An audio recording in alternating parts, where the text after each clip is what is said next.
Salam sejahtera buat kita semuanya.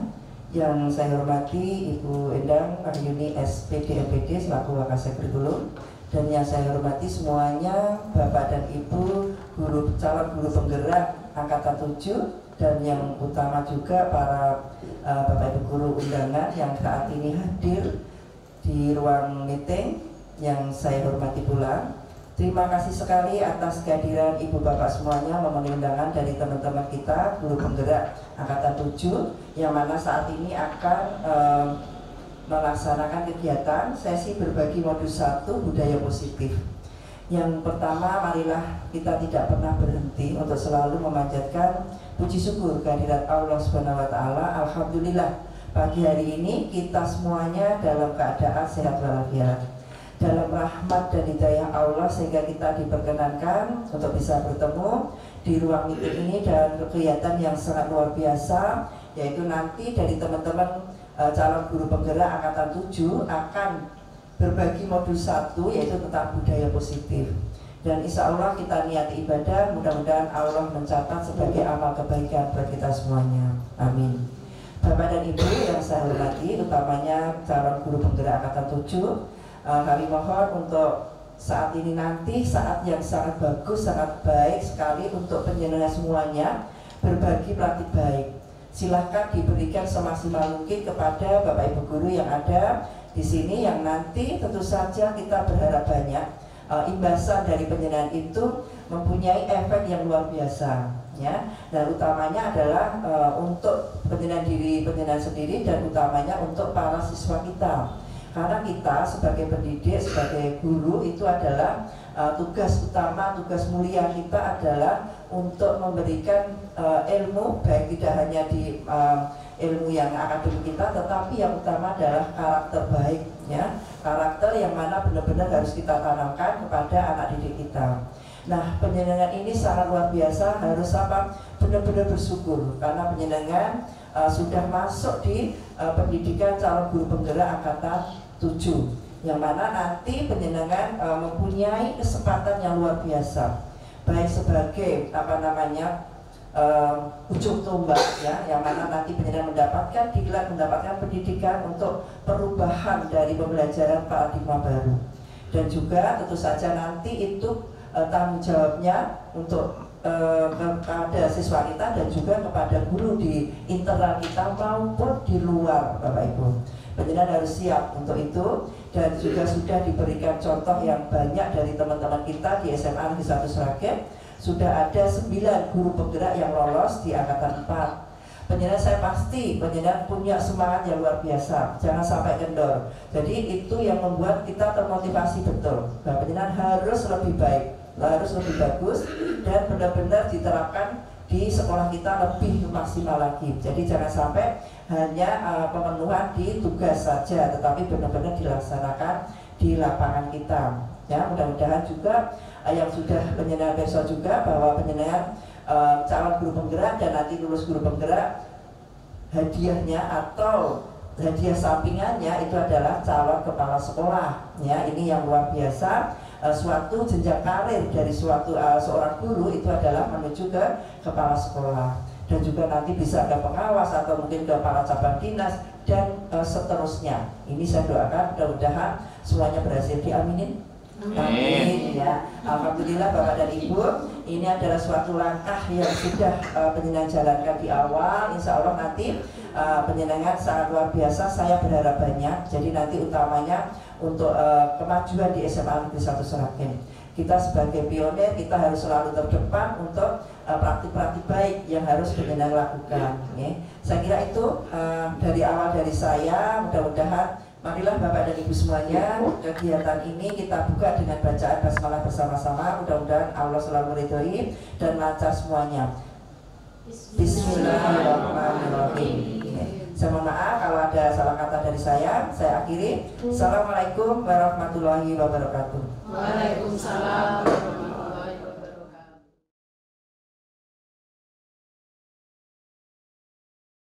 Baik, Bapak Guru, Ibu Bapak dan Ibu Guru yang hebat, ke Pasar Ngelangon beli terasi. ketemu kungkum makan soto babat. Cocok. Sebelum saya presentasi, assalamualaikum guru-guru hebat. Waalaikumsalam. Baik, terima kasih.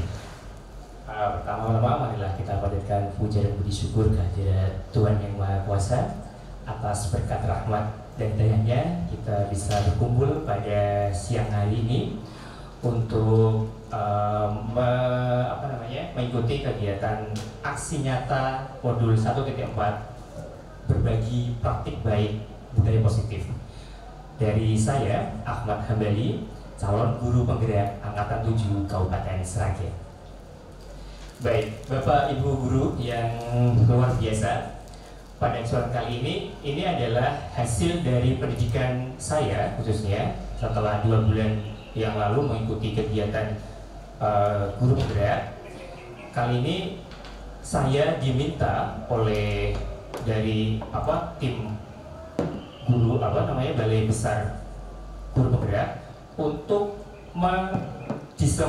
diseminasikan kepada Bapak Ibu guru semuanya terkait aksi nyata modul ini.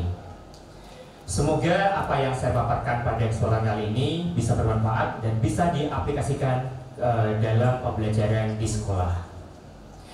Bukan bermaksud untuk menggurui, tapi kita sama-sama belajar. Jika ada kekurangan dan atau kesalahan, mohon dimaafkan sebelumnya. Baik, Bapak Ibu guru yang luar biasa, mohon izin untuk berdiri.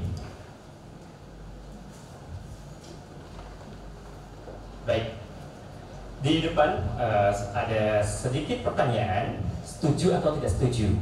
Yang pertama terkait hukuman positif dan penghargaan. Kira-kira sebelum paradigma lama, sebelum kita beralih ke paradigma baru ya, paradigma lama kita kita tentunya sudah terbiasa dengan menghukum anak-anak yang tidak disiplin. Menurut Bapak Ibu semuanya, kira-kira setuju nggak sih hukuman untuk diterapkan kepada anak-anak yang tidak disiplin? Monggo silahkan. Oke, Mbak Ella, silahkan Mbak Ella. Kalau saya sebenarnya kurang setuju ya Pak, karena hukuman itu bisa membuat anak merasa takut, merasa tidak nyaman juga.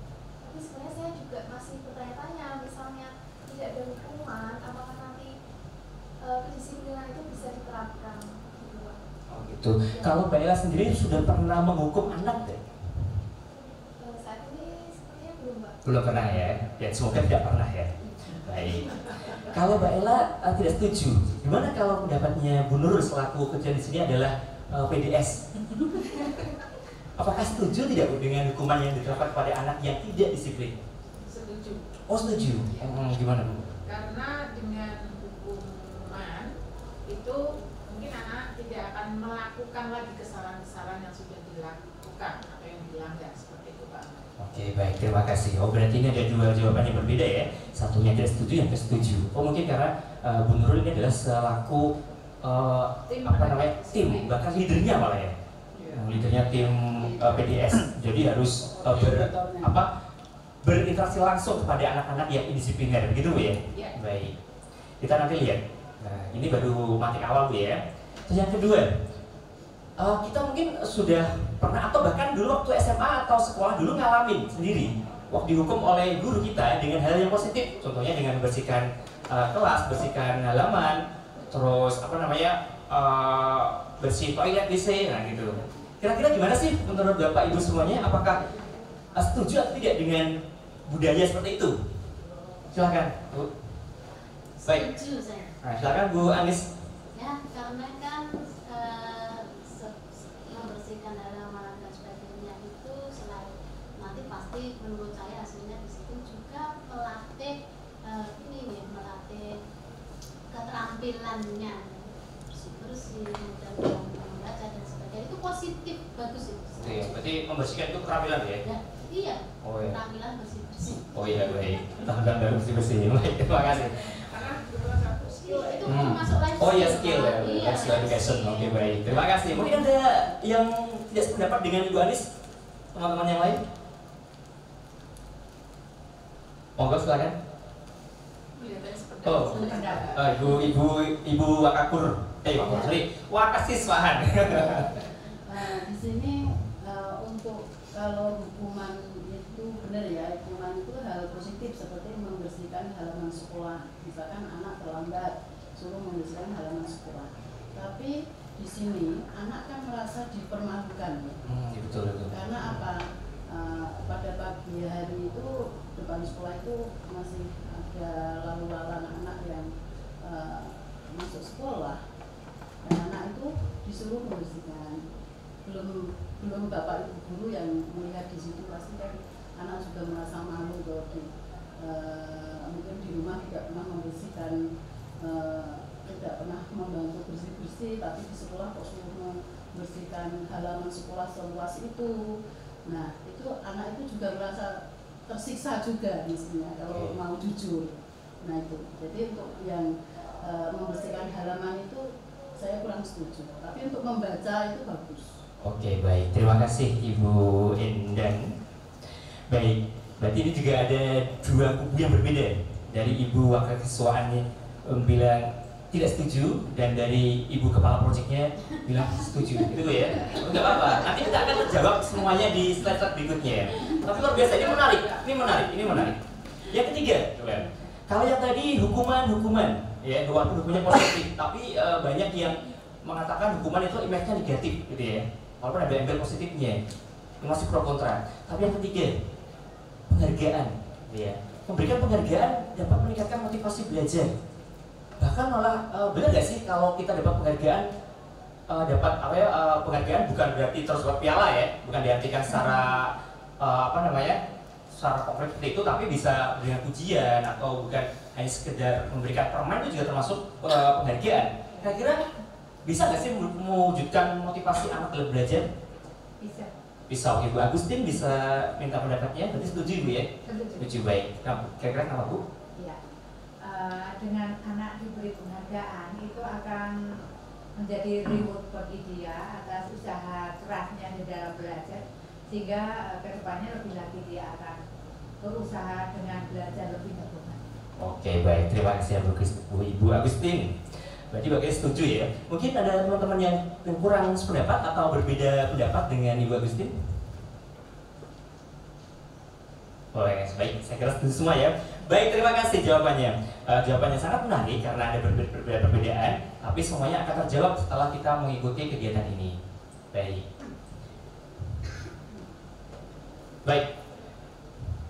Pada kesempatan siang ini ada 6 topik yang akan saya coba paparkan.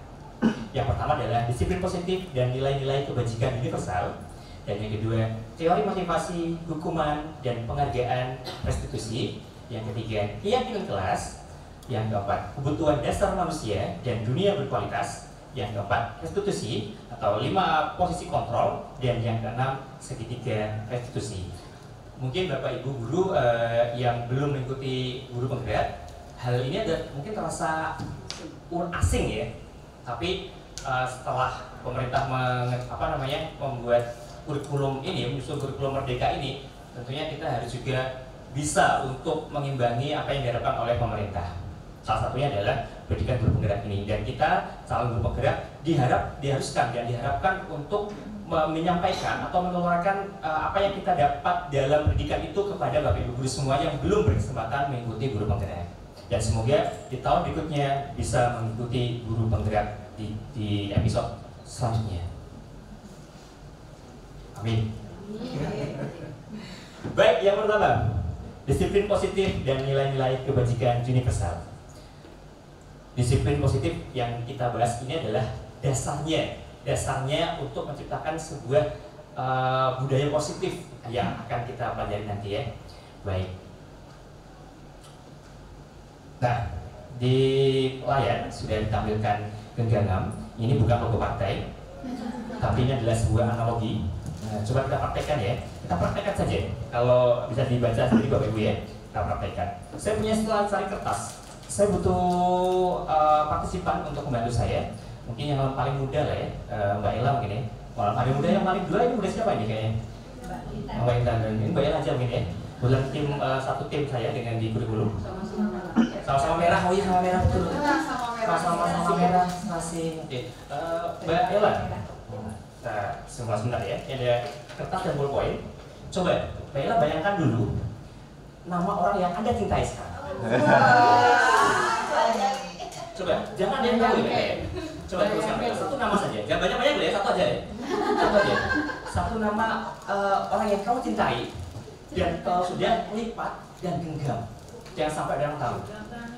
Nah, coba Mbak Ella. Coba satu nama yang sangat spesial bagi Mbak Ella. Inisialnya apa? Oh gitu. Sudah diremet Mbak Ella. Mbak Ella diremet dan digenggam.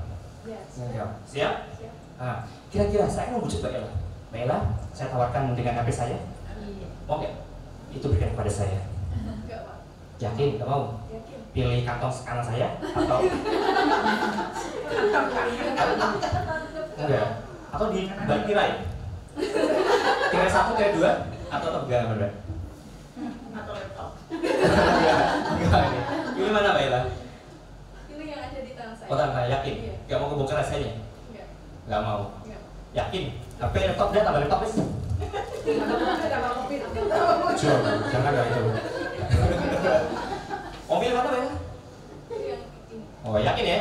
Baik, tagging 3 untuk memfinalkan jawaban. 3, 2, 1. Cukup yakin? Oh baik, tepuk tangan Mbak Ella. Terima kasih Mbak Ella.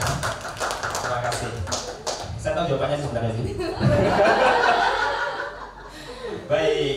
Nah, dari simulasi tadi, Bapak Ibu, kira-kira sih apa yang mendasari Mbak Ella mempertahankan pilihannya dia dan saya tidak mau memberikan yang digenggam kepada saya? Ada yang bisa menjelaskan?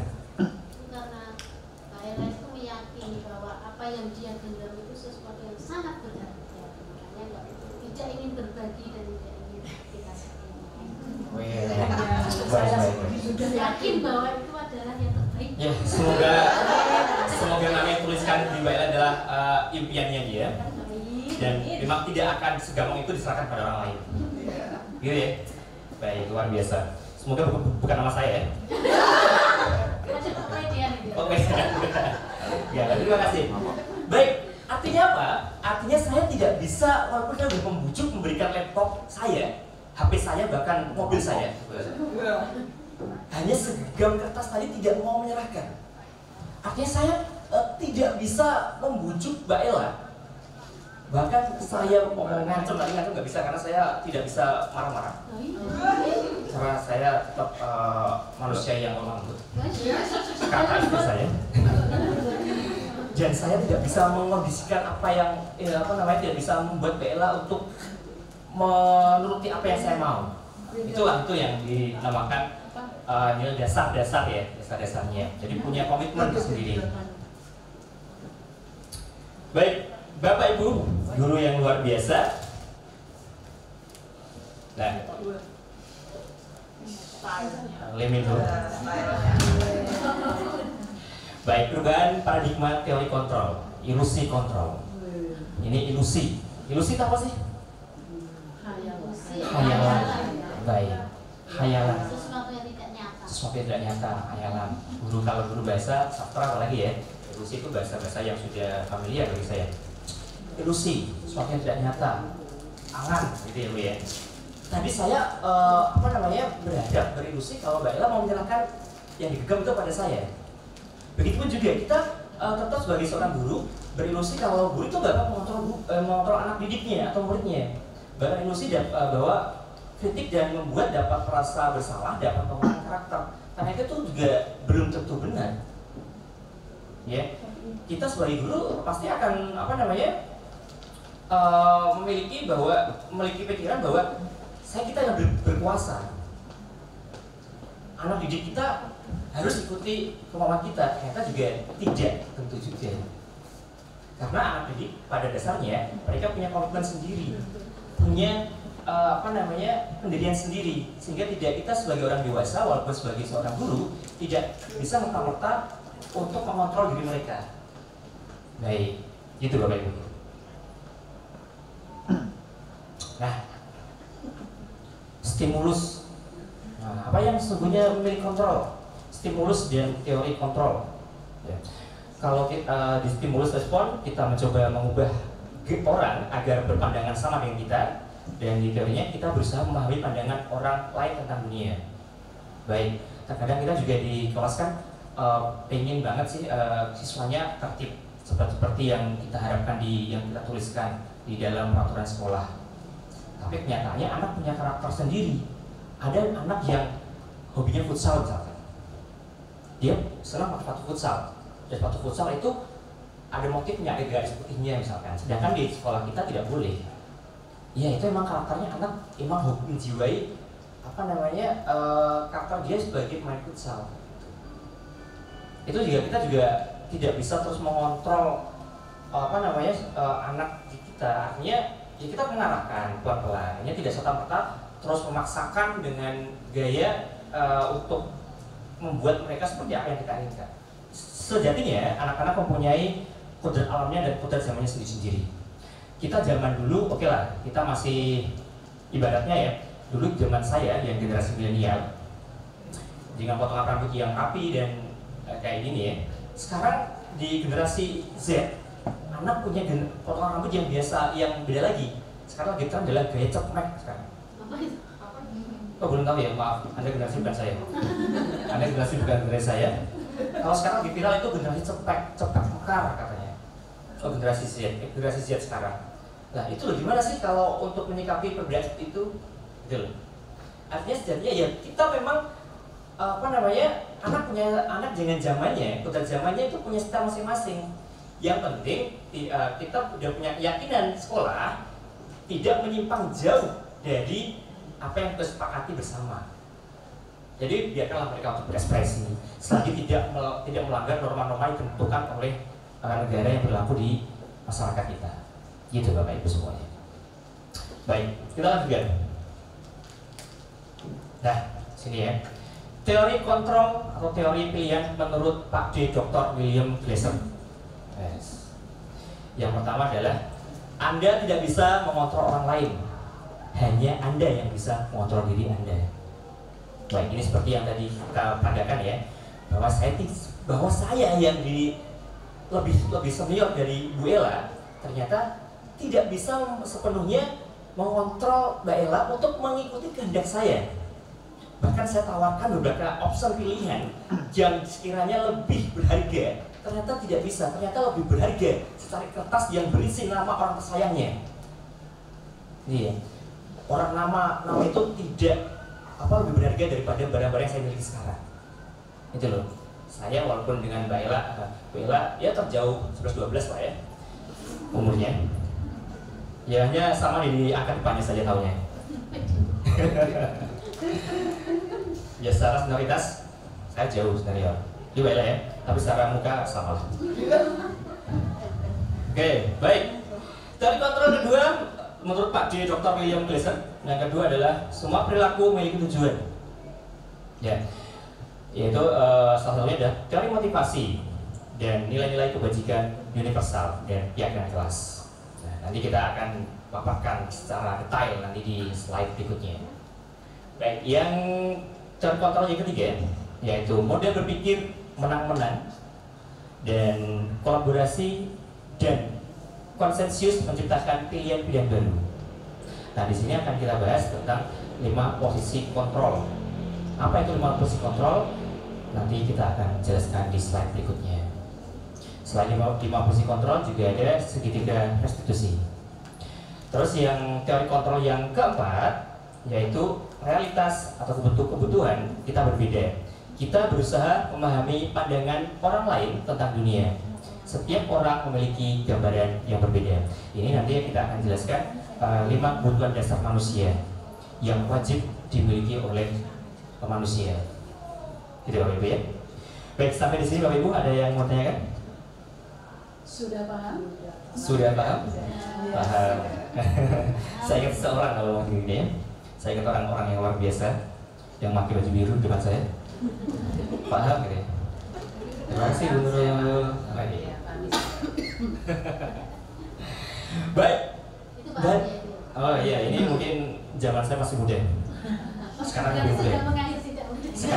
Sekarang lebih muda. Hidup kita lebih muda, harus smile. Baik, dari tadi kita ngomong disiplin. What is the meaning of disiplin? Bu Anis gitu ya. Apa sih disiplin itu? Kalau menurut disiplin dari bahasa Latinnya, disiplin itu dari kata disciplina gitu ya. Kalau kayaknya berbahasa Indonesia ya, jadi bacanya disciplina gitu ya. Betul. Saya berbahasa Indonesia, jadinya harus sesuai dengan fonem yang terlihat baca, gitu ya. Artinya belajar. Disiplin itu belajar. Kalau bahasa Inggrisnya disiplina gitu. Gimana? Disiplin. Oh, disiplin. Maaf, saya biasa makan singkong, jadi nggak bisa ngomong disiplin. Betul, saya contoh lagi. Baik, disiplin itu artinya sebenarnya belajar. Tapi kenyataannya, bahkan dari saya sekolah sampai sekarang ngajar, disiplin itu banyak diartikan sesuatu yang dilakukan seorang pada orang lain untuk mendapatkan kepatuhan. Nah itu loh yang mungkin menyalahi aturan makna denotasinya, makna disiplin itu. Dia disiplin. Lalu disiplin itu belajar, ya Bapak Ibu. Gitu ya. Dan kita dengan berlindung di bawah di balik kata disiplin, akhirnya akan menciptakan anak-anak yang tidak nyaman lah, mereka dengan apa yang tidak dihargai, terus pencapaian sesuatu yang tujuan yang mulia itu Pak, mereka lebih terikat dan tertekan, sesuatu tidak sesuai dengan apa yang diinginkan mereka. Contoh tadi ya misalkan rambut, ada sekolah yang notabene mewajibkan anak untuk botak ya, botak. Akhirnya kalau dipaksakan untuk cukur botak yang di militer itu ya, akhirnya menimbulkan ketidakpedean pada anak. Mungkin di sekolah mereka satu komunitas, tapi kalau di rumah atau di belajar mungkin di bimbelnya, dia akhirnya malu seperti itu. Mungkin bagi sebagian orang itu kurang sesuai. Mungkin itu kan di sekolahnya itu disiplin. Ada yang di sekolah menerapkan harus pakai sepatu pantofel. Ada ya, di sekolah-sekolah itu ada. Dan mungkin orang anaknya kalau pakai sepatu kayak gitu nggak nyaman, lebih nyaman pakai kets. Bahkan Pak Jokowi aja lebih baik pakai kets. Kalau dia pakai kemeja, pakai celana kain, tapi pakainya pakai sorry, pantofel saya.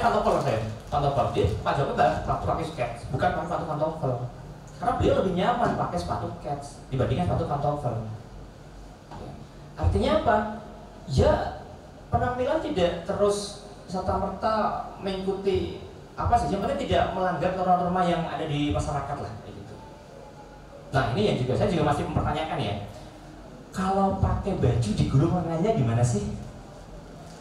Pakai baju panjang, lengan panjang tapi digulung, itu gimana sih dari normanya? Apakah itu menyalahi norma atau enggak? Kurang etis Pak. Kurang etis. Ini baru kurang etis aja Bu ya. Kurang etis, Nah. terus juga dari estetikanya juga. Nah itu dari sudut pandang apa Bu kalau gitu? Ayo. Kesopanan. Apakah? Nah sekarang pertanyaannya, sekelas presiden saja yang formal, beliau ke lapangan itu digulung nggak apa-apa santai aja. Nah padahal beliau ada di acara formal loh. Berarti kan itu style juga boleh dong kayak gitu maksudnya. Gimana? Saya pernah kayak gitu betul waktu di event itu ditegur sih. Saya bilang Pak Jokowi boleh, saya ikut Pak Jokowi. Ayo, simpelnya gimana simpelnya gitu. Baik, begitulah itu paradigma lama yang harus kita ubah ke paradigma baru. Ini PR bagi ibu KBK ya, dari siswaan khususnya. Saya dukung Pak Jokowi yang ini. Baik, nah baik, ini nilai-nilai kebajikan universal. Nilai-nilai kebajikan universal, satunya dasar untuk mewujudkan budaya positif. Salah satunya adalah harus menanamkan nilai-nilai profil pelajar Pancasila. Apa aja itu? Mungkin bisa dijelaskan, disebutkan nilai profil pelajar Pancasila? Iman, bertakwa, oh iya benar bertakwa, soal iman diri, benar kritis, benar kritis, berkebinekaan global, luar biasa. Luar biasa. Wah, ini kayaknya Ibu Nurul sudah banyak baca ya semua. Luar biasa. Ini luar biasa. Baik, luar biasa. Ini dari penyampaiannya tadi calon kepala sekolah kayaknya ya. Amin, amin, amin, amin. Amin. Baik, kita langsung masuk poin kedua Bapak Ibu ya. Teori motivasi, hukuman, dan penghargaan restitusi. Nah, itu loh yang tadi yang kita bahas di awal ya. Motivasi, hukuman, penghargaan, dan restitusi. Baik. Ya, sebelum kita lanjut, apa yang what is meaning of hukuman? Law itu ya? Apa law ya? Gimana, ada yang bisa menjelaskan apa sih hukuman itu maksudnya?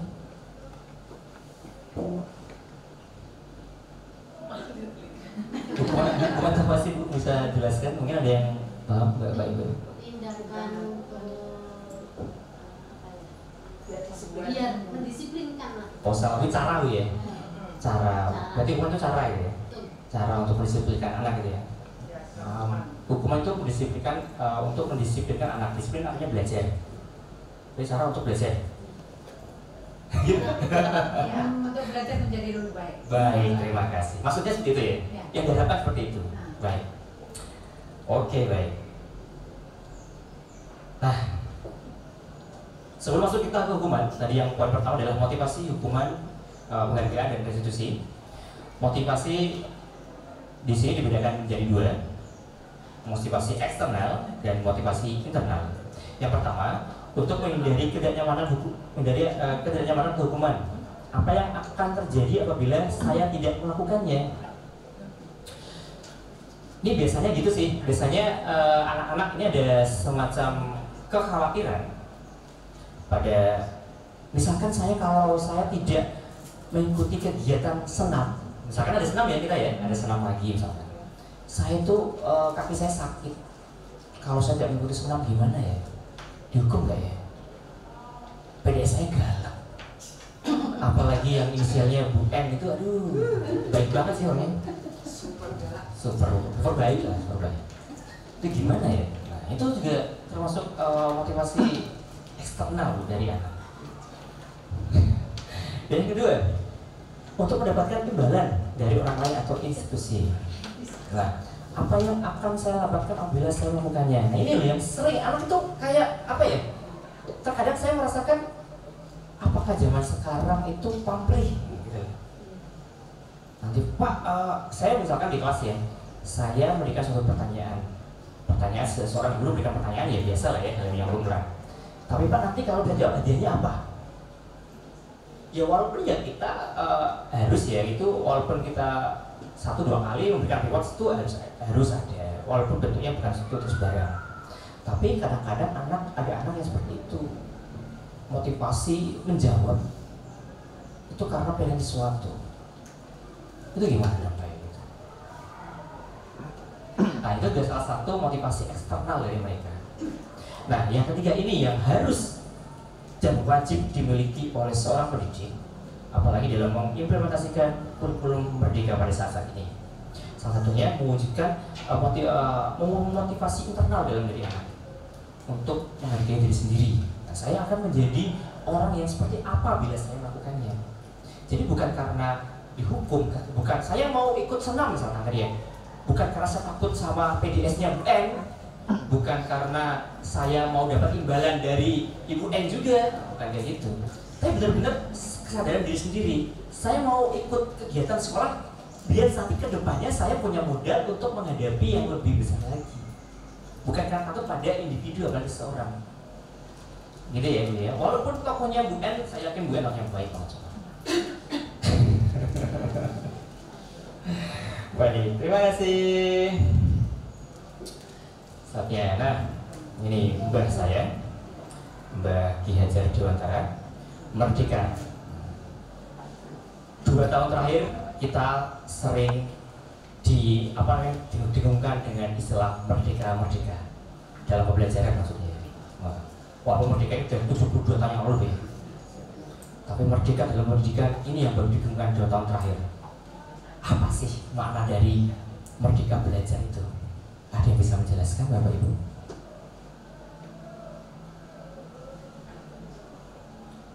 Bu Ella gitu.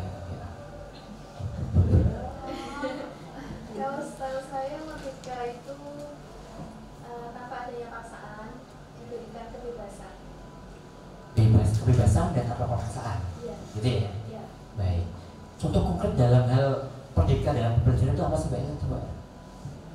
Contoh konkret dalam pembelajaran misalkan. Contohnya mungkin anak bisa memilih materi yang mau dibahas pada hari itu. Berarti kalau jam itu jadwalnya matematika, nggak mau matematika, gurunya galak, Bu Nurul, misalnya bahasa Indonesia saja gitu, berarti bisa nggak ya? Enggak. Oh nggak bisa, oh gitu. Terus gimana dong kayak gitu? Maksudnya mungkin memilih cara atau media yang digunakan untuk anak bisa belajar di materi itu, sehingga bisa memahami materi yang akan diberikan. Oh cara belajarnya Bu ya? Oke baik, terima kasih. Terima kasih. Ada yang Bu?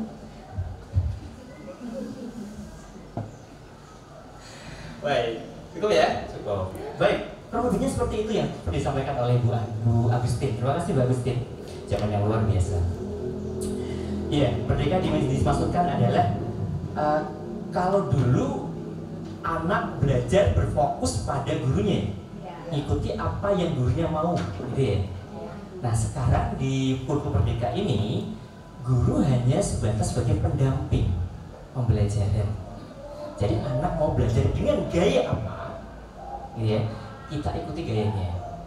Filosofi kemarin ada yang teman yang menyampaikan, sama-sama jenis burung, punya sayap, berkaki dua, tapi ada yang jago berenang dan ada yang jago terbang, bahkan ada yang tidak bisa terbang. Gimana dong? Nah, jadi walaupun spesiesnya sama, artinya jenis hewannya sama, punya sayap, punya kaki dua, tapi yang satu jago terbang, satu jago berenang, itu adalah salah satu merupakan sampel contoh dari anak kita. Anak kita tidak, jangan dipakai yang hobinya seni, jangan paksakan untuk belajar fisika. Atau anak yang hobinya di sastra bahasa misalnya, tidak harus matematikanya baik. Gitu ya Ibu ya. Toh juga kalau beli pentol juga nggak pakai matematika. Pak kalau pentolnya diameter 3 kali 4 terus harganya 500 perak itu berapa ya? Enggak juga gitu. Berapa gram dong? Enggak juga gitu ya. Gitu ya. Iya. Terus juga kalau misalkan anak matematika dipaksa untuk bikin puisi juga nggak bisa. Toh jika mau beli pentol juga nggak harus bersajak kalau beli pentol. Bapak penjual pentol, saya mau beli pentol mau berapa? Nggak gitu ya? Nggak gitu ya. Jadi anaknya harus dibebaskan untuk belajar kalau mereka belajar. Gitu ya? Gak usah nangis Bu. Itu nggak setelah komedi ya. Gitu Bapak Ibu. Jadi tadi analogi dari burung, pinguin jago berenang, jago terbang. Bahkan burung kasuari yang gedenya itu berkaki dua dan bersayap juga tidak jago terbang. Gitu ya, merpati yang kecil jago terbang. Terima kasih Bu Nurul.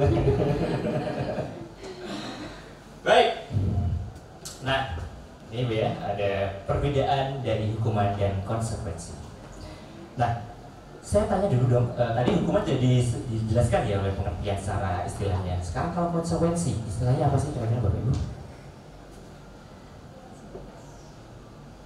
Konsekuensi, ini dong bisa berikan saya pengarah pencerahan.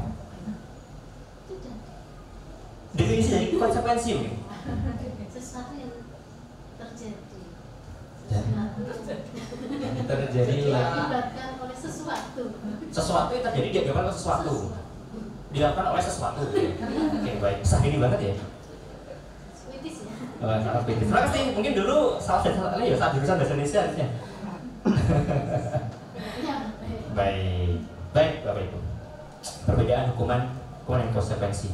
Kalau secara besar saja ya saya jelaskan. Nanti bisa dibaca sendiri slide-nya, bisa dilihat di slide saya. Intinya kalau hukuman itu lebih cenderung ke ini ya, tidak ada korelasi dengan apa yang disebabkan dan diakibatkan. Gitu ya. Contoh misalkan, ada kalau di mapel bahasa Indonesia, anak datang lambat, saya suruh untuk push up. jelas gak ada hubungannya, itu termasuk hukuman. Tapi kalau hukum memerintahkan anak untuk berpush up di mata PJOK itu sah-sah saja, karena itu ada korelasinya push up dengan PJOK dengan pelajarannya. Kurang lebih seperti itu Bapak Ibu, gitu ya. Baik, ini contoh satu aja lah, satu kalimat. Sesuatu yang hukuman itu sesuatu yang menyakitkan dan harus terjadi. Kalau sesuatu ini sesuatu yang harus terjadi, jadi bisa baca sendiri. Baik, kita lanjutkan. Nah, saya ada sedikit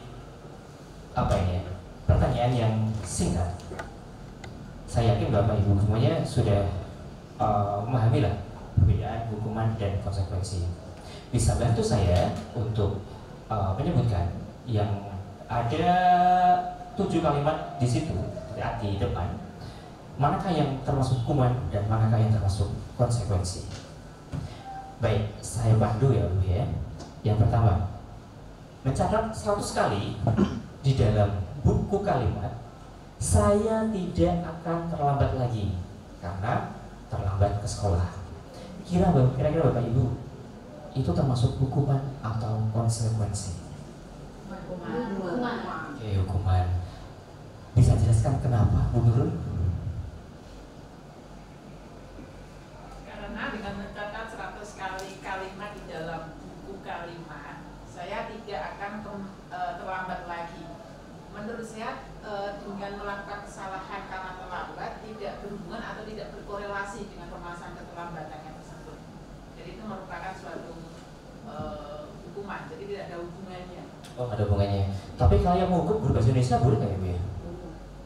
Mungkin kalau bahasa Indonesia, tapi 100 kali sudah capek loh Pak, itu Dia tidak capek Gimana? karena kalau bahasa Indonesia itu nggak nyambung juga dengan bahasa Indonesia melatih apa. Kalau suruh tulisan kalimat yang sama 100 kali kan melatih grammar ya tidak, melatih puisi juga tidak. Jadi nggak ada faedahnya Bu ya? Relevansi dia. Nggak ada faedahnya ya? Oke, baik. Terima kasih. Nanti kita log dulu jawabannya ya. Nanti akan dimunculkan jawabannya. Semoga jawabannya benar. Nah, jawabannya dia. Dapat aja. Ya, insya Allah. Oh. Itu tadi Bu masalahnya. Jangan diberikan sedikit-sedikit penghargaan. Nah, itu loh. Saya mengharapkan dia. Makanya saya juga gak siap sih. Baik, yang kedua, mungkin dari tim A dan tim B sekarang ya. Kalau lari mengelilingi lapangan basket 2 kali karena terlambat dari sekolah, gimana? Mungkin Mbak Intan lah sekali. Mbak Intan, silakan Mbak Intan. Ya saya muda-muda dulu ya. Guru lari menyuruh anak untuk lari mengelilingi lapangan basket 2 kali karena terlambat di sekolah, merupakan salah satu hukuman, Pak. Kenapa Mbak? Kenapa Bu saya? Dengan guru menyuruh anak yang terlambat tadi itu tidak membentuk diri siswa, Pak. Jadi tidak bermanfaat bagi diri siswa itu gitu loh, Pak. Oh baik. Kalau lari kan bikin sehat tuh ya. Oh mungkin nggak pakaiannya gitu ya. Oh capek. Belum juga menyakiti anak gitu ya. Oh baik. Baik, terima kasih dari Ibu Intan ya, sorry. Yang ketiga, murid diminta untuk push up 15 kali karena tidak menggunakan masker ke sekolah. Gimana? Mungkin dari teman-teman dari Ibu BK mungkin bisa bantu saya menjawab.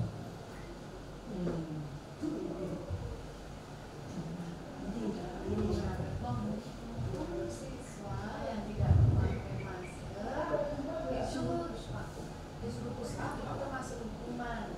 Apa Bu? Alasannya karena tidak ada korelasinya. Karena kalau push up terlalu banyak itu kan capek ya. Mungkin juga membuat anak jadi malah sakit. Mungkin juga menyakiti perasaan anak tersebut. Ini perasaan gitu ya. Waduh, itu yang paling berat itu perasaan. Tidak Bu, terima kasih Bu Iren. Kalau udah menyakiti perasaan itu emang berat ya. Apalagi kita perempuan itu lebih emang perasaannya lebih halus gitu. Sensitif katanya. Oh iya. Iya, kalian lah ya. Aduh, terima kasih. Yang keempat sekarang, menggantikan kertas tugas teman yang telah dicoret-coret. Nah, gimana Bu? Apakah itu termasuk hukuman atau konsekuensi? Silakan mungkin dari komisi ini mungkin sekarang kan ya. Grup B. Konsekuensi baik Bu Ella. Kenapa Bu Ella konsekuensi Bu Ella? Karena kalau menggantikan kertas yang telah dicoret-coret itu berupa tindakan untuk memperbaiki kesalahan dia. Memperbaiki kesalahan dia. Ya. Berarti berlatih tanggung jawab gitu ya. Berarti konsekuensi. Baik. Terima kasih Bu Ella, jawabannya sangat luar biasa. Baik, yang selanjutnya, membersihkan tumpahan air di meja. Membersihkan tumpahan air di meja tulis karena tersenggol pada saat pembelajaran. Tidak sengaja ya, gimana? Konsekuensi ya?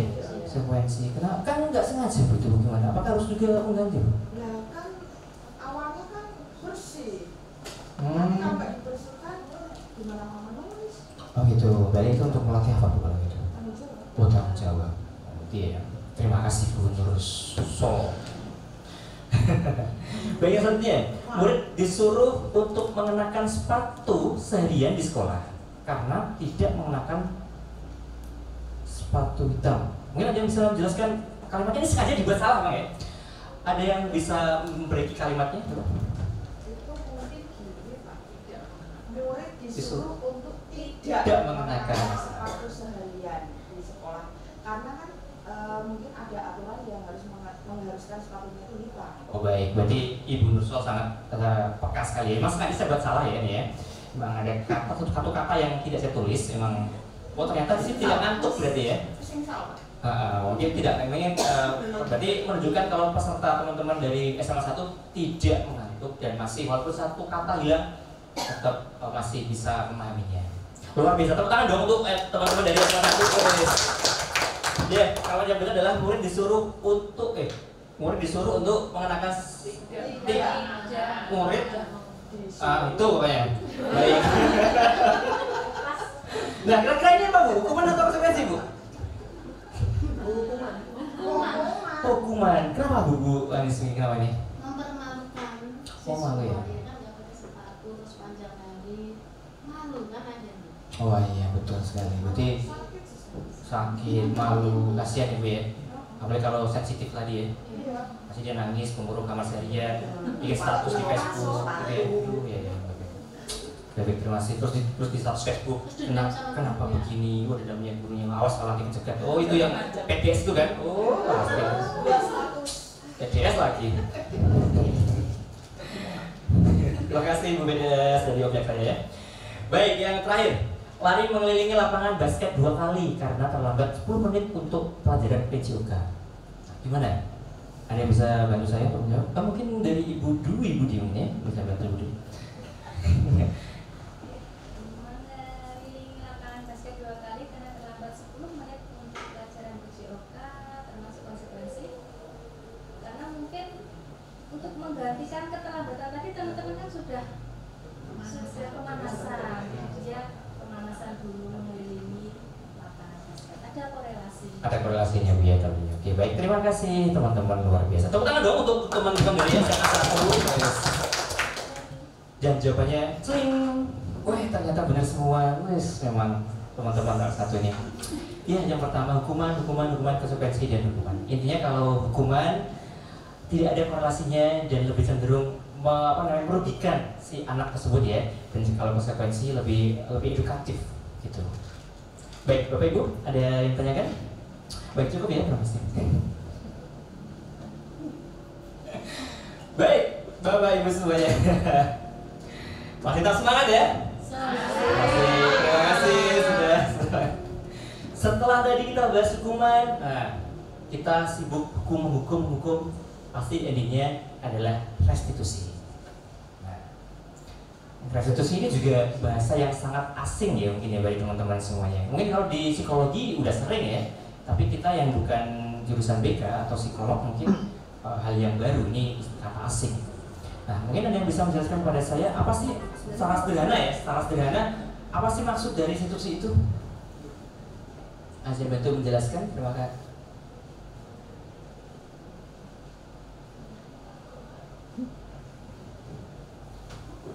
Jadi kalau baca sekilas tentang pengertiannya itu sepertinya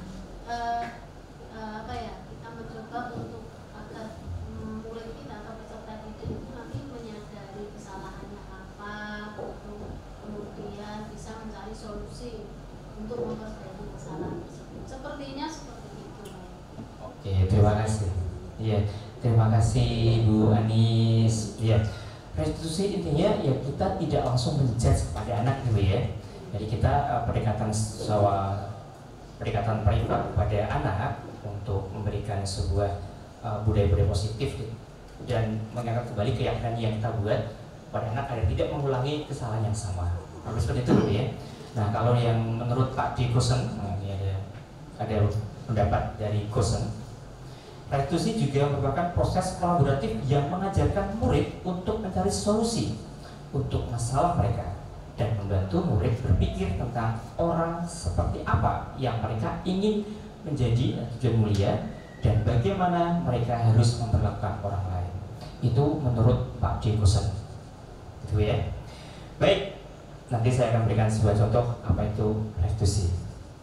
Nah, di depan sudah saya tayangkan ada hukuman, konsekuensi, dan restitusi. Kalau hukumannya sesuatu yang menyakitkan harus terjadi. Seperti tadi ya, anak disuruh tidak memakai sepatu seharian, udah sakit, malu dan seterusnya. Itu menyakiti si anak, walaupun menyakiti bukan secara fisik, tapi juga secara hati juga bikin tersakiti, walaupun tidak terlihat, tapi sakit hati lebih menyakitkan. Apalagi ada dendam kepada PDS-nya lagi, aduh gitu, sangat menyakiti semuanya. Kalau konsekuensi sesuatu yang terjadi dan restitusinya ada pilihan. Jadi kita memberikan kita memanggil anak tersebut dengan dengan pendekatan yang privat dan persuasif untuk memberikan nilai positif kepada anak itu agar tidak mengulangi kesalahan yang sama. Gitu ya, Ibu ya? Baik. Yang kedua, kalau hukuman tidak nyaman untuk murid, apakah untuk jangka waktu panjang. Nah, ini pasti juga akan teringat nanti sampai dia punya anak lagi. Oh, itu guruku zaman SMA 1 PDS kan loh. PDS mana ya? Sing dobian ini yang dulu menghukum saya goro-goro telat 1 menit hukum. Itu siapa sih? Oh, itu loh. Pak Sana. Bukan Ibu, Bapak. Ya, tapi setelah kita mengikuti ini, image PDS itu mungkin bisa diubah semakin positif. Kita doakan saja. Amin. Baik. Baik, kalau kan tadi hukuman, sekarang konsekuensinya tidak nyaman untuk murid, anak untuk jangka waktu pendek. Ya, kalau tadi hukuman jangka panjang, kalau konsekuensinya jangka pendek. Tapi untuk sekarang kita kalau hukuman konsekuensi lebih cenderung ke punishment ya. Restitusi itu sebuah solution untuk solusinya, menyelesaikan sebuah masalahnya. Jadi kita tidak hanya bisa menghukum atau membuat sebuah memberikan atau menjudge anak tersebut, tapi juga harus memberikan sebuah solusi, membimbing pada anak, merangkul lah kalau bahasa mereka sekarang. Ya, dengan cara menguatkan untuk anak dalam jangka waktu yang panjang, dikandani saya kawan-kawan. Apalagi kalau ibu-ibu itu udah ibuan. Bawaan, baik. Saya mengapresiasi teman-teman dari PDS di SMA 1 itu sangat luar biasa. Mereka sangat menunjukkan keibuannya, kebapaannya sebagai sosok yang diidamkan. Bukannya mereka takut, malah senang. Artinya senang berarti pengen ketemu terus, tapi bukan dalam konteks yang berbeda. Bukan terus kayak ini terus bukan. Ya, kalian ngangenin lah kalau PDS itu. Apalagi Bu Nurul ngangenin banget. Libur pengen masuk ya ini. Baik, kalau hukuman korban mendapatkan keadilan dan kalau konsekuensi korban menjadi abaikan dan kalau restitusi korban mendapatkan ganti. Nah, itulah salah satu peran dari restitusi itu, berikan sebuah solusi. Baik, yang selanjutnya kalau hukuman itu anak tadi yang tersakiti, sakit secara fisik maupun secara batiniah, lahiriah atau batiniah. Kalau konsekuensi juga kadang juga membuat anak tidak nyaman. Nah, makanya kita butuh sebuah restitusi untuk penguatan lagi. Ibaratnya kita menghindari anak-anak itu tersakiti lahir maupun batin. Ya, kita pendekatan lah bagaimana caranya biar anak itu tidak merasa dirugikan. Ya memang butuh kesabaran tinggi sih. Tapi ya ini ada peran seorang orang tua di sekolah. tantangan yang harus kita hadapi sebagai seorang guru. Siap memilih profesi guru, siap untuk mencerdaskan anak Indonesia. Siap, luar biasa. Baik, selanjutnya, kalau di hukuman ada perilaku pasif agresif meningkat. Kalau di hukum konsekuensi, penguatan hanya bertahan dalam jangka waktu pendek, dan restitusi. Dengan restitusi, masalah terpecahkan tanpa adanya masalah. Oh, gitu ya. Mengutip dari pekerjaan. Ya, dan selanjutnya, kalau di hukuman sistem tidak akan berjalan bila murid tidak takut. Ya, ini kalau biasanya kalau hukuman kan bahasa Jawa itu meden-medeni gitu ya. Nah, walaupun saya PDS gak medeni lah ya. Kalau PDS nya ngangeni kan tidak akan medeni. Iya, jadi gak medeni. Nah, kalau hukuman tidak takut gak akan berjalan. Apakah seorang penegak disiplin harus killer? Enggak juga sih sebenarnya. Enggak juga, saya nggak setuju kan itu ya. Disiplin harus mengayomi, harus ngomong. Dan kalau di konsekuensi, penguatan hanya bertahan dalam jangka waktu pendek dan tadi masalah. Oh ya, konsekuensi memerlukan monitoring dalam supervisi terus-menerus dari guru. Ini harus peran sebagai seorang guru, harus monitoring, survei. Terima kasih juga pada teman-teman dari BK sudah monitoring bersikap dan akhlak dari anak-anak kita. Bahkan nanti kalau di kurikulum merdeka ini guru juga punya peran seperti itu, gitu ya. Kalau konsekuensinya murid diwajibkan untuk belajar bertanggung jawab untuk berlakunya, itu restitusi. Dan selanjutnya di hukuman berlaku hanya pada sebuah institusi, tidak berlanjut pada kehidupan nyata. Ya, hanya di dalam berlaku dalam dalam sekolah saja. Dulu kita buat namanya peraturan. Kalau melanggar peraturan dapat hukuman, gitu ya misalnya. Kalau konsekuensi membantu penerapan mengikuti peraturan dalam masyarakat. Dan tentunya fokus pada pemecahan masalah dalam jangka waktu yang panjang. Restitusi ibaratnya nanti akan berdampak pada si anak tersebut untuk menghadapi dunia nyata atau dunia masyarakat yang lebih keras. Dan yang selanjutnya peraturan, kamu harus. Nah, ini biasanya kalau di hukuman, di peraturan yang kita buat dalam paradigma lama dulu, kamu harus ini, kamu harus itu, mengikuti kemauan apa yang kita inginkan atau sekolah itu institusi inginkan, gitu ya kalau dulu ya. Nah, kalau konsekuensi apa peraturannya, apakah kamu melakukannya, gitu aja. Nah, sekarang kalau kita di restitusi, apa yang kamu yakini, apa yang bisa kamu lakukan untuk memperbaiki masalah ini. Jadi lebih cenderung kalimat pertanyaan membalikan kepada anak itu sendiri, gitu, Ibu. Jadi anak lebih bebas dan kita hanya berdatas anak maunya apa, kita dampingi untuk menuju ke arah sana. Jadi bukan gua harus belok kanan belok kiri, enggak, maunya kemana kita ikutin. Atau ibarat naik motor, anak kita belajar naik motor itu biarin aja dia mau belok kanan belok kiri silahkan, tapi tetap dalam koridor yang benar dan jangan sampai jatuh, itu aja sih. Kita kan harus hanya di belakang mendampingi. Oh, ada lubang, kita harus ingatkan ada lubang. Oh, itu ada tanda lampu merah, harus berhenti, kayak gitu aja sih. Sebenarnya prosesnya seperti itu. Baik, kalau di prahukuman dulu, murid anak membenci peraturan, pasti ada gitu. Pastilah. Saya waktu SMA juga gitu. Wah, ada peraturannya nggak boleh ini, nggak boleh itu, pasti ada. Nah, kalau kalau konsekuensi, kita lebih cenderung kalau nggak ada peraturan, mereka akan menghormati kok. Nggak harus tertulis, mereka akan sadar diri akan mengikuti seperti itu. Dan anak kalau kita restitusi akan menghormati dirinya sendiri. Baik. Nah, ada 9 ciri restitusi. Baik, Bu ya. Silakan bisa dibaca. Salah satunya adalah bukan menebus kesalahan, namun belajar untuk kesalahan, perbaiki hubungan, tawaran bukan paksaan. Jadi restitusi itu ya anaknya mau ini nggak, mau minta pendapat kita gitu loh. Hanya bukan terus, ayo kamu ngadap saya restitusi, ya, kayak gitu juga sih. Jadi kalau anaknya mau, ayo kita bicara dari hati ke hati. Jadi saling kesadaran, gitu ya. Yang keempat, menuntun anak untuk melihat dalam diri sendiri. Kita bantu untuk mendalami apa yang diinginkan si anak. Jadi bukan anak mengimplementasikan kemauan kita, tapi kita membantu anak untuk maunya apa. Itu tadi. Yang kelima, mencari kebutuhan dasar yang mendasari tindakan. Yang keenam adalah cara yang paling baik. 7, restitusi fokus pada karakter bukan tindakan. Nah ini lagi karakter.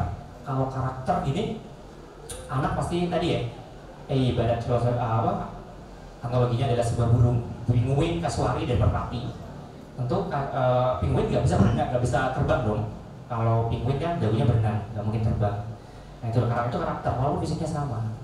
Kita harus mendalami, oh berarti jago berenang, pinguin. Berarti kita harus bimbing dia untuk berenang.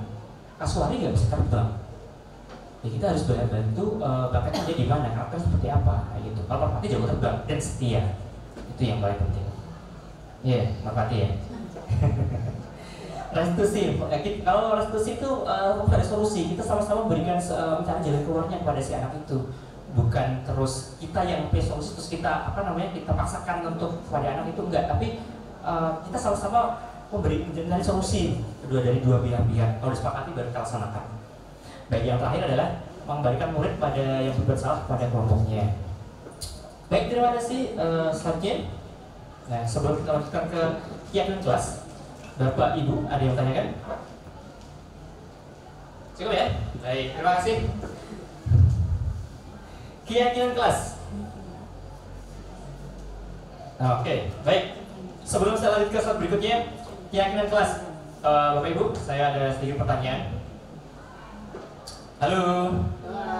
Baik, terima kasih. Saya mau bertanya, prosedur yang baik dalam mengendarai motor seperti apa sih? Prosedur yang baik dalam mengendarai motor di jalan raya. SIM, oke.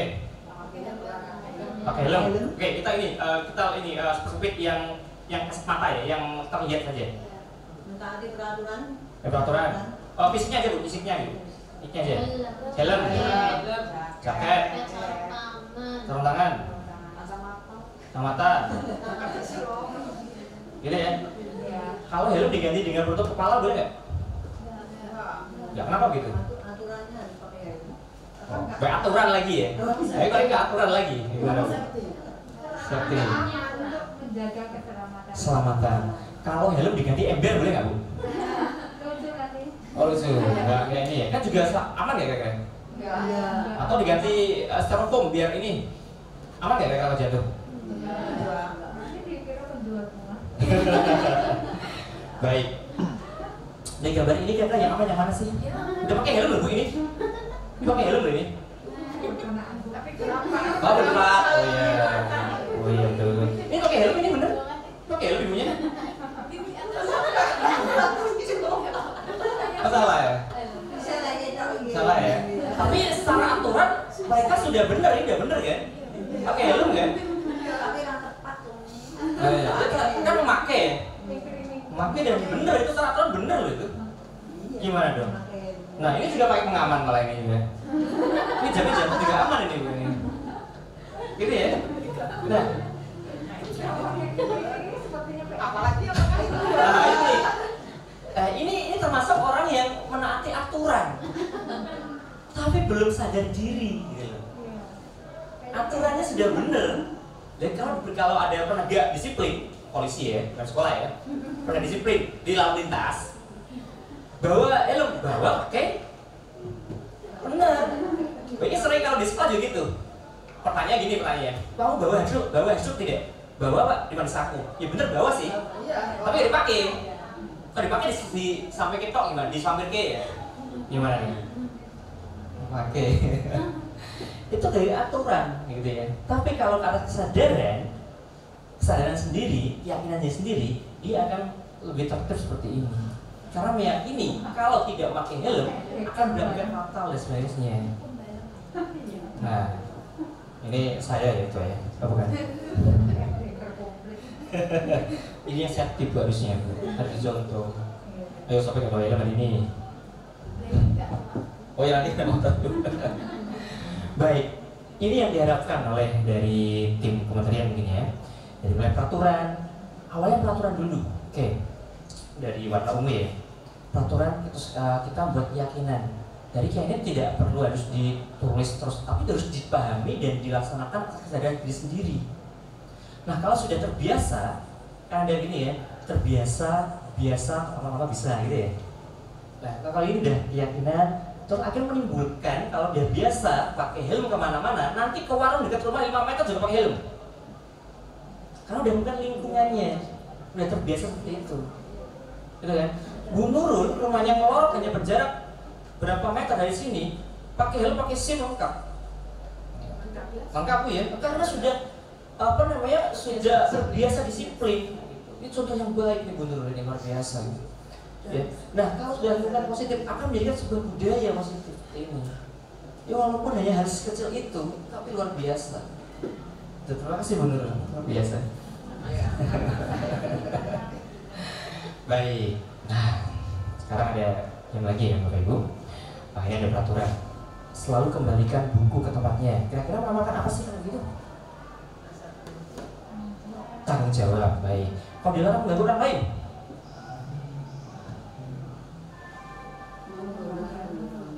Hormati.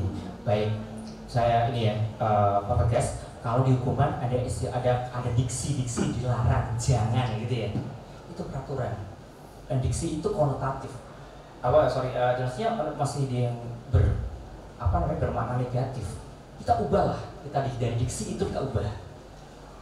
Nah, hindari kata dilarang maupun jangan, itu dilarang.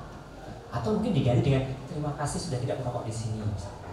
Jangan, kalau dulu ada dilarang merokok, jangan merokok, diganti terima kasih tidak merokok di sini. Gitu ya? Lebih halus. Gimana Bu? Lebih halus. Terima kasih Bu. Kalau di masjid juga, ini gara-gara ada peraturan yang tidak baik di masjid itu gini. Yang membawa ke masjid, yang membawa HP harus dimatikan. Nah ini loh, gara-gara itu teman saya nggak mau ke masjid. Lah iya, gara-gara itu teman saya nggak mau ke masjid, gara-gara itu. Yang membawa HP dia harus dimatikan. Nah ini kasihan banget teman saya. Udah mati. Lah iya, dia takut gara-gara itu. Saya nggak mau ke masjid, gara-gara mau dimatikan. Kasian banget ya orangnya. Apalagi yang gara-gara bahasa ini juga pengaruh loh. Kemarin di warung makan saya pernah gini, ayam bakar kampung Solo, itu saya kasian banget ya. Ada masalah apa sih ayamnya? Bakar kampung Solo ya. Gara-gara, pentingnya sebuah diksi pada kalimat yang menunjukkan budaya positif dan negatif. Oke ya. Jadi kalau setelah kegiatan ini saya harapkan nanti kalau membuat sebuah pemilihan diksi, kita kearahkan yang budaya positif itu saja. Hindari kata larang dan jangan. Itu Bu ya. Nah, karena satu kata akan berbeda makna. Baik, terima kasih. Baik, pelajaran keempat. Kebutuhan dasar manusia dan dunia yang berkualitas. Kalau mau dunia berkualitas, kita penuhi dasarnya dulu. Kalau ingin siswa yang berkualitas, kita penuhi dasar kebutuhan mereka dulu. Apa dasarnya? Yang pertama adalah survival. Apa ini? Belonging, love, power, freedom, dan fun. Nah, kita kalau di kelas mungkin pernah ya ada yang menjumpai anak kalau di kelas tidur, ada anak yang kelas ngobrol sendiri. Oke lah, jangan terus menjudge anak itu jadi pribadi yang jelek. Mungkin kita dalami dulu. Mungkin dari kelima dasar itu mereka tidak terpenuhi. Nah, sering kita jumpai ya anak-anak mungkin dia bengong sendiri, malam sendiri. Oh, mungkin dia kurang kasih sayang. Mungkin maaf, orang tuanya lagi ada masalah. Kayak gitu mungkin. Atau mungkin juga mereka kurang healing mungkin ya. Jadilah perlu healing itu wajib. Itu wajib. Apalagi seorang bapak itu harus wajib. Ibu juga wajib sih ya. Kalau kan gini sih, kalau bapak bekerja, kalau gajinya tidak dihabiskan oleh istrinya, akan dihabiskan oleh wanita lain.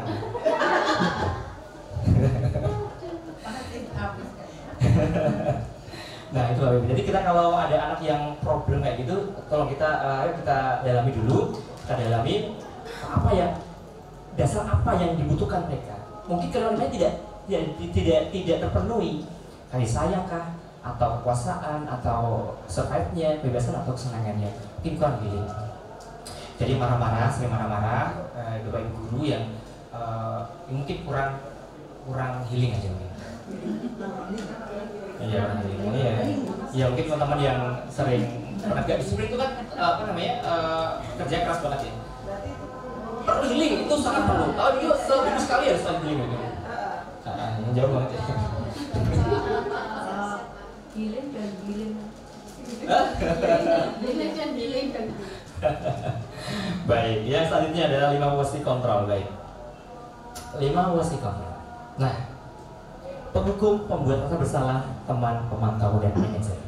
Nah, sebelum saya lanjut, mungkin Bapak Ibu ada yang pernah nggak ngalami salah satu aja sebagai penghukum, merasa bersalah, teman, atau manajer pada anak didiknya? Mungkin kalau Bu Nurul sendiri sebagai PDS jadi apa Bu ya kira-kira Bu? Sebagai penghukum. Oh, penghukum. Kenapa gitu Bu? Karena saya sebagai penegak disiplin sekolah itu kan biasanya menangani anak-anak yang misalkan salah satu contoh datang terlambat ke sekolah, dan di situ sudah ada kesepakatan sekolah di mana konsekuensinya di situ ada suatu konsekuensi yang sudah disepakati bersama-sama, sehingga nanti dengan adanya penghukuman itu mungkin nanti anak-anak bisa jerah di hadapan seperti itu. Oh gitu ya. Jadi mungkin saya rawat Bu ya. Diksinya bukan konsekuensi mungkin. Tadi mungkin hukuman Bu ya. Tadi biasanya di awal dia. Oh iya. Karena mungkin hukuman bukan konsekuensi tadi ya. Iya. Nah, terus setelah ada perubahan itu apakah ada apa namanya? Ada perubahan di anak tersebut? Ada. Ada. Contohnya Bu? Contohnya besoknya lagi tidak akan terlambat. Oh iya baik. Terima kasih Bu. Baik. Nah, Bapak Ibu nih, saya jelaskan yang pertama, kalau menghukum baik fisik maupun verbal, itu biasanya kita menghardik, menunjuk-nunjuk, oh kamu nih, gitu ya.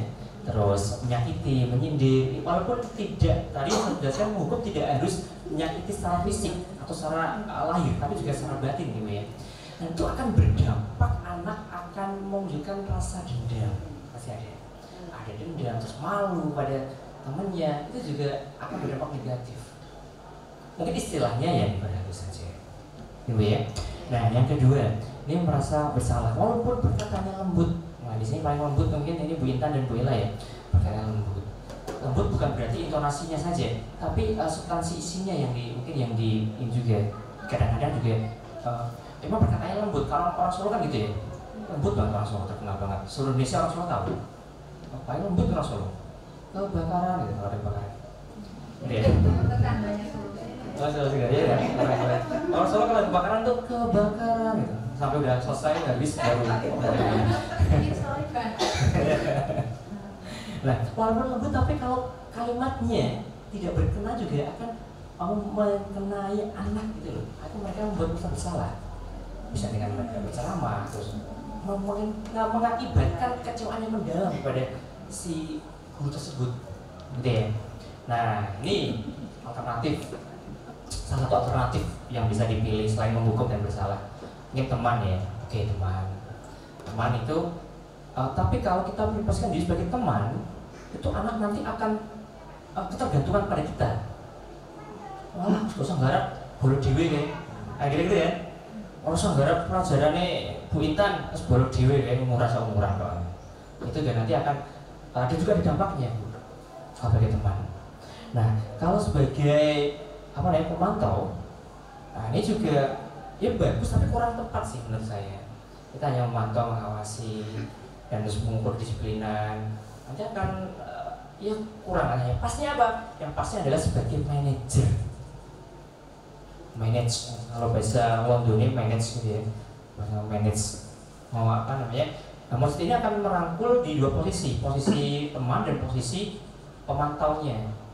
Nah, kalau manajer, kalau ada anak yang membuat kesalahan, kita berikan pertanyaan retoris, bisa retoris, bisa pertanyaan yang kemudian mencari sebuah permasalahan untuk mencari sebuah solusi. Kalau menjadi sebuah manajer. Baik Bapak Ibu semuanya, nah kurang lebih seperti ini ya. Intinya yang mungkin teman-teman yang masih memposisikan diri sebagai penghukum atau pembuat bersalah, yuk kita sama-sama kita ubah mindset kita menjadi seorang manajer. Saya yakin kalau Bapak Ibu guru dari SMA 1 ini sangat kompeten bagi seorang manajer. Apalagi yang duduk di hadapan saya adalah orang yang hebat sebenarnya. Ada yang wakil siswaan, ada PDS, ada guru BK, ada kepala proyek, ada kurikulum dan sebagainya, sangat luar biasa. Ada KTU juga, kawan KTU nanti yang luar biasa. Enggak deh. Nah, kita yang dulu sebagai penghukum kalau bersalah, yuk kita ubah menjadi posisi kita sebagai seorang manajer yang manage anak didik kita menjadi pribadi-pribadi yang lebih baik. Oke, baik. Baik. Nah, kalau ada pertanyaan seperti ini, bentar. Mau tadi ya? Bentar. Kalau ada kalimat seperti ini, perkataan, saya kecewa sekali dengan kamu. Kira-kira ini sebagai apa sih? Penghukum atau bersalah, manajer, atau apa? Saya kecewa sekali dengan kamu. Kenapa kamu datang terlambat? Dia pakai sepatu hitam lagi. Gimana? Bu Ella gimana? Sepertinya membuat rasa bersalah, Pak. Bersalah. Oke, baik. Katamu dulu Ella ya. Baik, selanjutnya, kamu tidak pernah benar-benar melakukannya. Oh, kamu ini garap biologi sak-sae orang tenanan. Nah, gitu. Gimana Bu Nurul? Apakah itu sebagai apa sih Bu kira-kira Bu?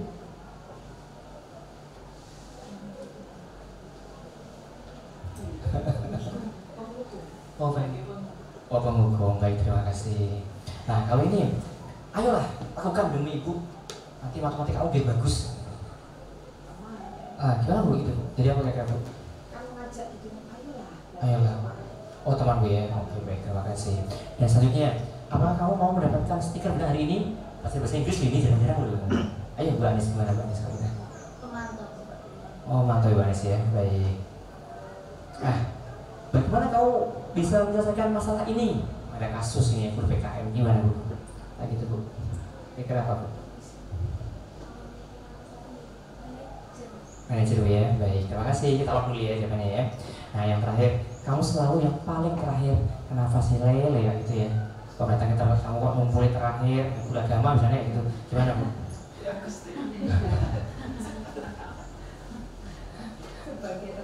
Sebagai teman, baik, terima kasih ya. Ya, luar biasa jawabannya. Sangat berkesan sekali. Ya, ya Bu ya. Kurang lebih seperti ini Bu. Ya, nggak apa-apa. Baik, tapi tepuk tangan dong untuk guru SMA saat ini, luar biasa sekali. Waktu gak terasa ya, sulit banget ya. Baik, yang terakhir, segitiga restitusi, bukan segitiga biru ya. Itu merek tepung kali ya. Dari bakwan kali ya. Baik, segitiga restitusi. Yang pertama adalah menstabilkan identitas. Yang kedua, fasilitasi kebutuhan. Dan yang ketiga, menanyakan keyakinan.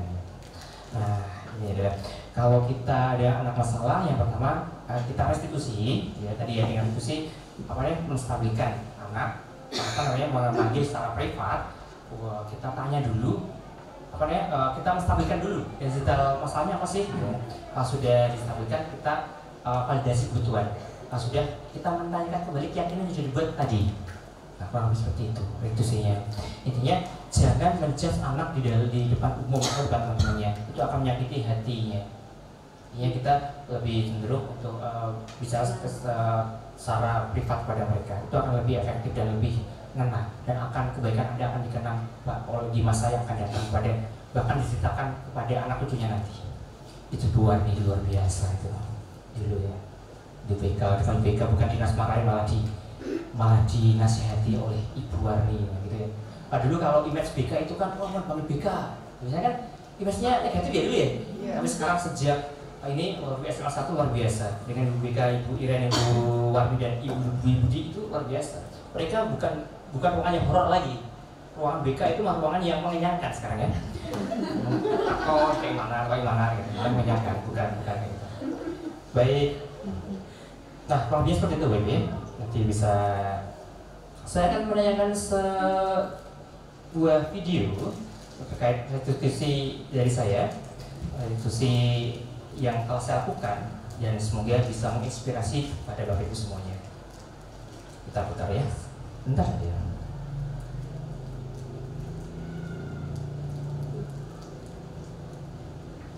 Abaikan yang baju merah, tetap fokus yang depan bar sini ya.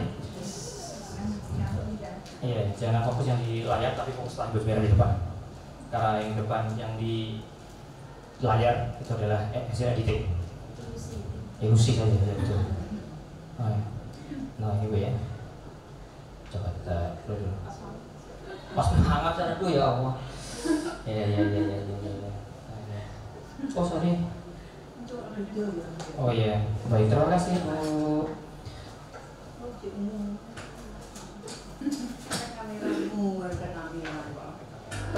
Glowing, terus skincare gitu.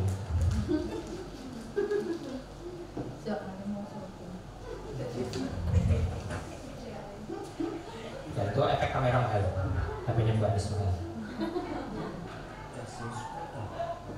Murid datang terlambat.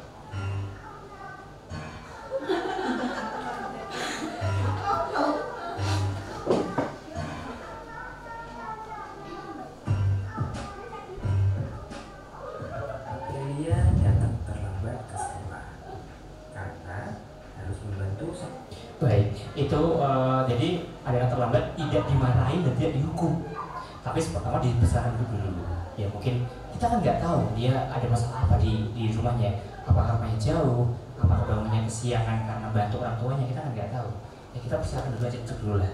Kalau dulu Pak, di tahun-tahun yang sebelumnya, di tahun 90-an mungkin langsung dihukum ya, dijewer lah, disuruh berdiri lah, sebagainya. Tapi ini kita enggak. Kasihan kalau disuruh berdiri di depan itu akan anak akan malu. Tapi kita nggak gitu dulu. Kita datang udah kita persilakan dulu aja. Nah setelah pembelajaran selesai, baru kita restitusi anak tersebut. Jaga adiknya yang masih lagi lambat.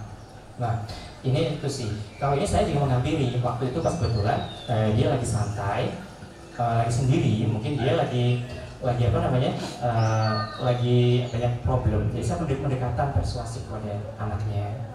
Oh ternyata si anak tersebut memang apa namanya bantu ibunya yang mempunyai seorang bayi, dan anak ibunya bekerja sebagai penjual nasi di pagi hari ya. Dan itu repot banget. Dan ibu bapaknya sudah pagi-pagi sekali ke pabrik, dia nggak ada yang bantu gitu. Nah itulah ternyata. Dan kita memberikan sebuah solusi. Solusinya apa ya? Solusinya dia harus manage waktu lagi. Kurang lebih seperti itu. Nanti bisa dilihat videonya, ada yang lebih komplit. Bisa jangan lupa ketik AHA Official di YouTube. Dan jangan lupa bisa di subscribe dan like, komen silahkan ya. Jangan lupa. Saya tunggu dari 10 lebih ya, 11 subscriber baru. Jangan lupa ya. Ya, silahkan ditonton dan dipahami Bapak Ibu. Nah, jangan lupa juga ini bisa dilihat juga di IG saya di Hambali _Ahmad88. Silahkan di follow ya. Baik, terima kasih Bapak Ibu. Kurang lebihnya saya mohon maaf. Sebagai penutup saya ada pantun lagi. Keseragian bersama Luna Mayang. Beli soto bersama Aura Kasih. Cukup sekian dari saya, kurang lebihnya terima kasih. Wassalamualaikum warahmatullahi wabarakatuh.